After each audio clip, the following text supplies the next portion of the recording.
ये तुम्हारे पास कैसे आया? तुम में से कोई हमारे राज्य में चोरी छुपे घुस आया था। वो देवसेना को छुड़ाने की कोशिश कर रहा था। हमने उसे मार डाला। ये उसके हाथ में था, मैंने उससे ले लिया। मैं और कुछ नहीं जानता। मुझे छोड़ दो।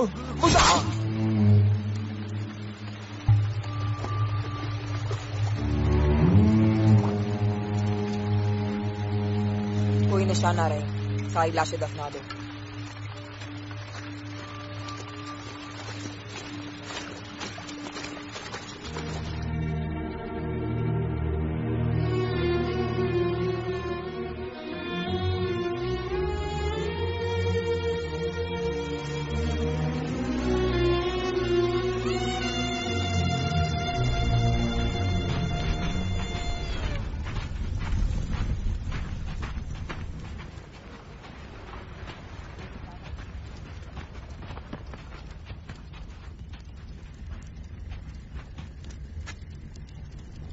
दिलीप को भी वीर गति प्राप्त हुई सरदार।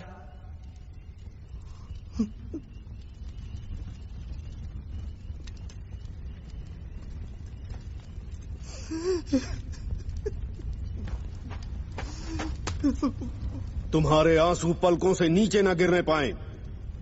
उन राक्षसों ने हमारी मर्यादा को बेड़ियों में जकड़कर नगर के चौराहे पर खड़ा किया।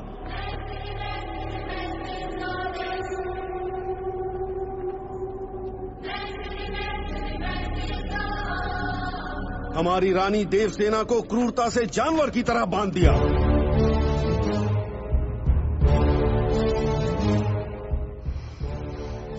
माना कि हमारा आत्मगौरव घायल है, लहूलुहान है, तड़प रहा है, लेकिन हमारी आंखों से आंसू नहीं, अंगारे निकलने चाहिए। क्या तुम अपनी ली हुई सौगंध भूल गए? मरते दम तक नहीं भूलेंगे सरदार। बात लक्ष्य की हो तो चाहे बिजली टूट पड़े, पर्वत धरती छोड़ दे, सर के टुकड़े हो जाए,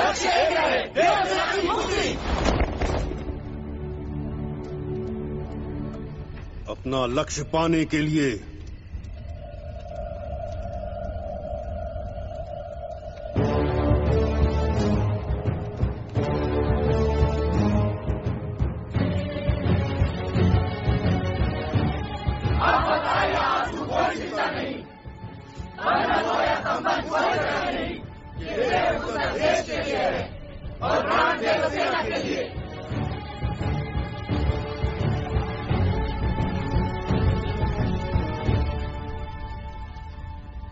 सरदार, माहेशमती में हमने महावीर कटप्पा के बारे में लोगों से सुना कि वो नेक दिल हैं। उनसे सहायता मांगे। करिकाल कटप्पा नाडार, वो नेक दिल हैं। वो चाहें तो हमारी सहायता कर सकते हैं, लेकिन करेंगे नहीं। कटप्पा सिंहासन के गुलाम हैं।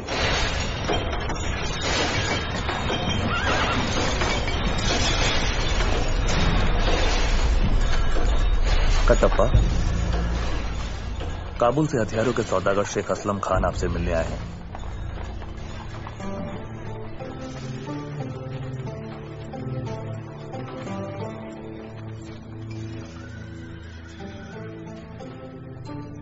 ये शमशीर बगदाद की जमीनों से निकले हुए फौलाद से बनी, गोलान पहाड़ियों की तपती हुई भट्टी में ढली।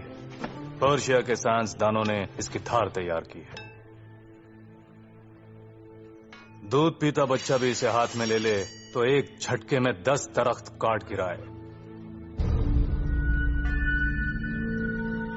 इसका नाम है सिकंदर,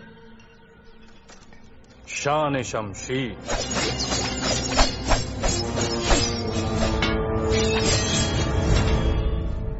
अद्भुत है ये शमशीर, लेकिन मुझे माफ करें असलम जी, हमारी रफ्तार के आगे नहीं टिकेगी। गुस्ताखी! बदन से बहा खून और तैश में बोली बात दोनों वापस नहीं आते कटप्पा। मेरी इस तलवार के सामने अपनी रफ्तार साबित करो।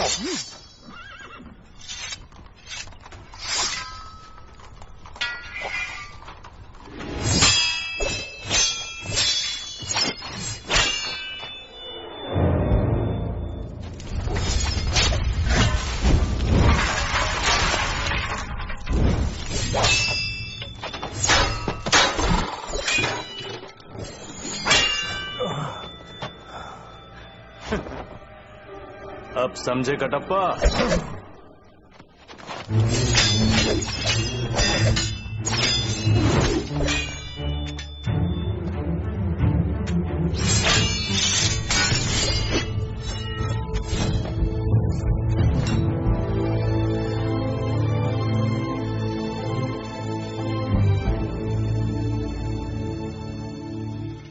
चीन, सीरिया, मंगोलिया, यूनान, पूरी दुनिया देख ली मैंने, लेकिन आप जैसा वीर नहीं देखा।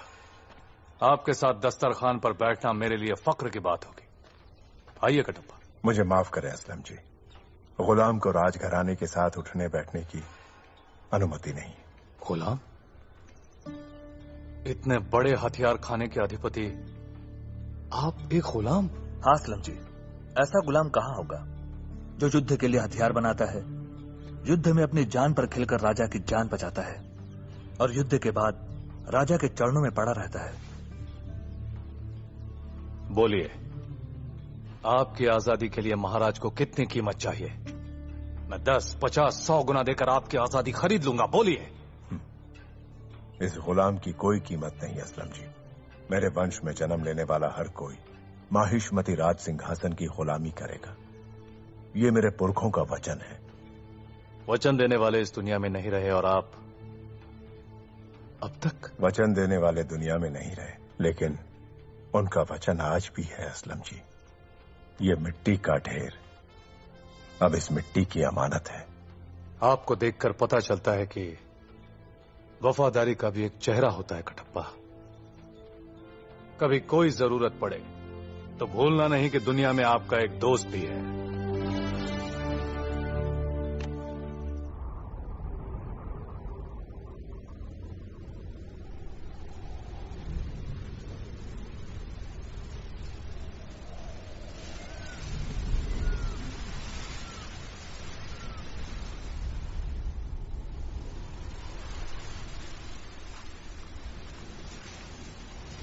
वैशाली, कहाँ चली? अभी आती हूँ।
अपने लक्ष्य तक पहुंचने का एक और सुनहरा अवसर हमें मिला है।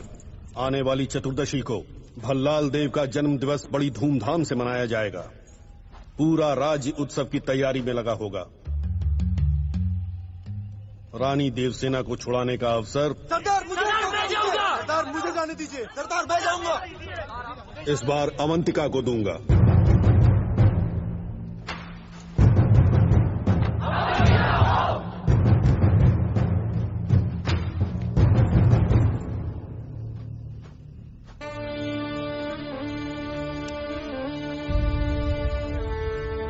अवंतिका, ये क्या है?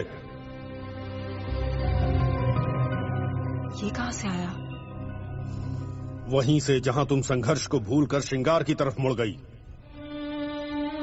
जिसे अपने शरीर से प्रेम हो वो अपने प्राण दांव पर नहीं लगा सकता। तुम इस गौरव के लायक नहीं हो। जाओ।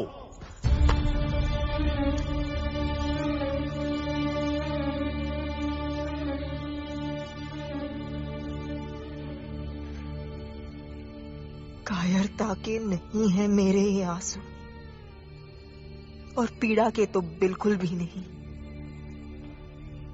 ये मेरा रक्त है जो खौलकर भाप बन गया और मेरी आंखों से बह निकला। अगर इन आंसुओं की आंच आप तक पहुंच रही हो तो मुझे जाने दीजिए।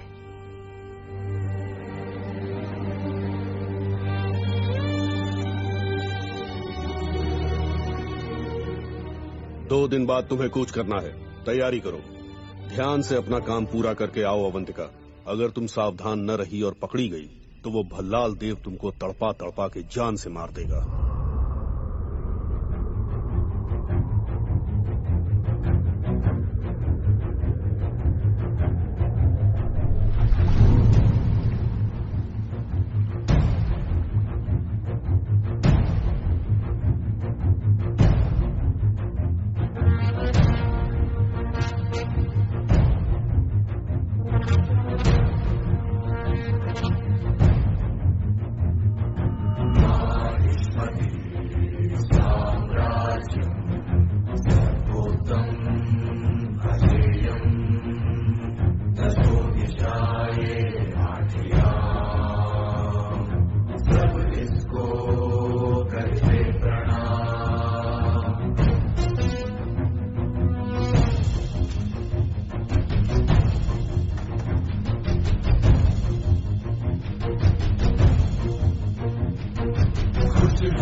प्रभु, उस सांड को जंगल से लाए हुए 2 दिन बीत चुके हैं। अभी तक हम उसे वश में नहीं कर सके। उससे टक्कर लेने में जान का खतरा। ओए महामंत्री, भल्लाल देव से टकराना है तो एक नहीं 10 सांड बुलाने पड़ेंगे। आ जाइए आप।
मार दिए मेरे पिताजी ने। कहीं देखा है इसे वीर? नहीं हो रहा है। देखा है? हाँ?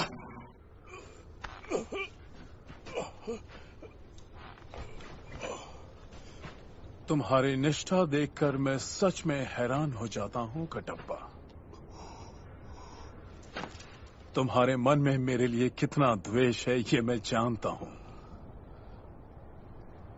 फिर भी अपने प्राण संकट में डालकर मेरी रक्षा करते हो। कैसे कटप्पा, कैसे करते हो तुम ये? ठीक है, मांगो, क्या मांगते हो? जो भी चाहो। प्रभु, मेरी एक ही विनती है। 25 सालों से देव सेना दंड सह रही है, उन्हें मुक्त कर दीजिए।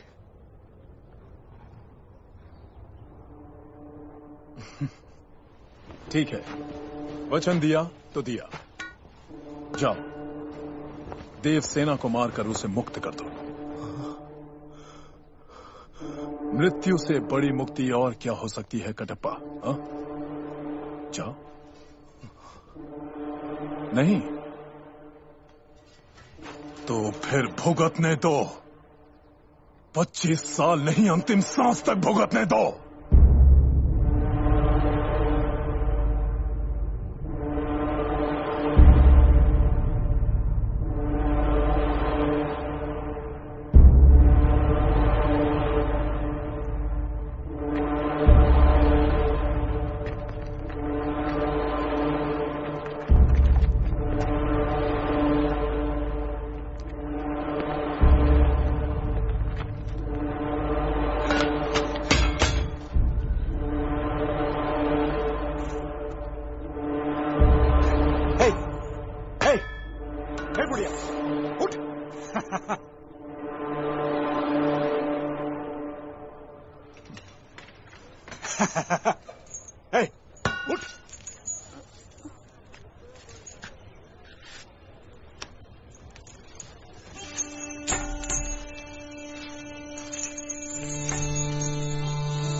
क्यों देव सेना, तुम पर होने वाले जुल्म में कोई कमी तो नहीं रह गई?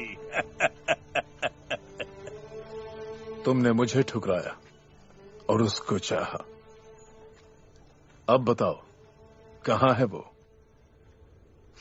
एक बात पूछता हूं, सच बताना देवसेना। इतने सालों में किसी ने भी कभी भी कहीं भी उसका नाम तक पुकारा है? उन अंधेरी रातों में, कैद खानों के सन्नाटों में, क्या तुम्हें अपनी बेड़ियों की गूंज में कभी भी उसका नाम सुनाई दिया?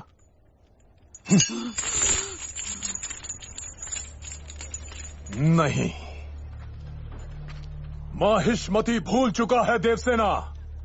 उसका नाम सिर्फ जुबानों से नहीं, यादों से भी मिट चुका है।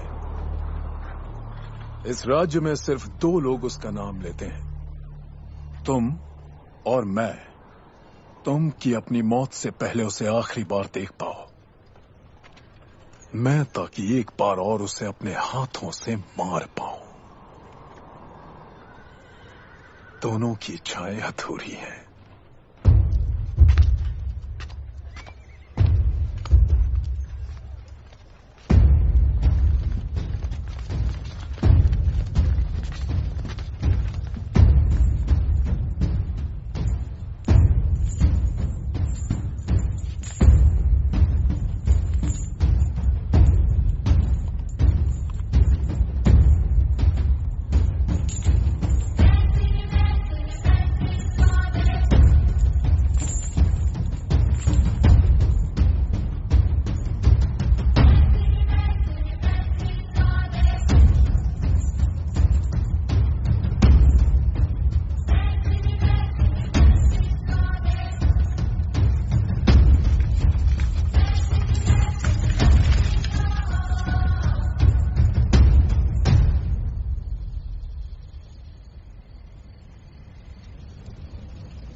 महादेव सेना, इस बार तो मान जाइए। आप आज्ञा दें तो बेड़ियां तोड़कर आपको मुक्त कर दूं। क्या जीवन भर आप दैती बनी रहेंगी? नहीं कटप्पा, मेरा बेटा आएगा, वही मुझे छुड़ा कर ले जाएगा। मरा हुआ बेटा कैसे आएगा मां? मेरा बेटा जीवित है, वो मुझे ढूंढता हुआ जरूर आएगा। जो बेटा जीवित ही नहीं है, उसकी प्रतीक्षा में आप क्यों इतना कष्ट भोग रही हैं?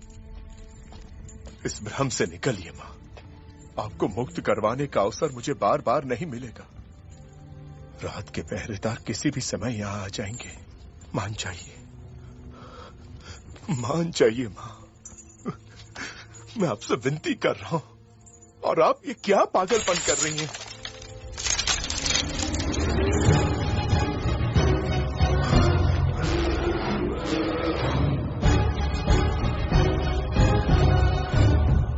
मेरा लकड़ियां बटोरना तुम्हें पागलपन लगता है ना कटप्पा? चिता सजा रही हूं।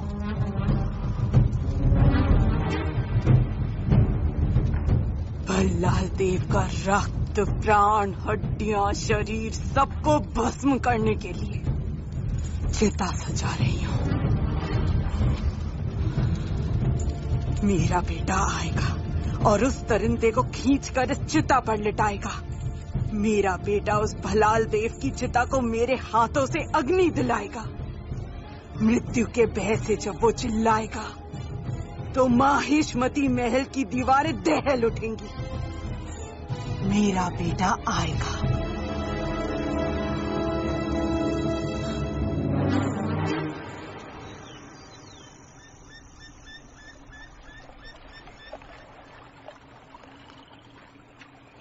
क्या हुआ अवंतिका? कल यहीं उसने मेरे हाथ पर चिन्हा गोद दिया था। मुझे देखकर वो फिर आएगा।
है।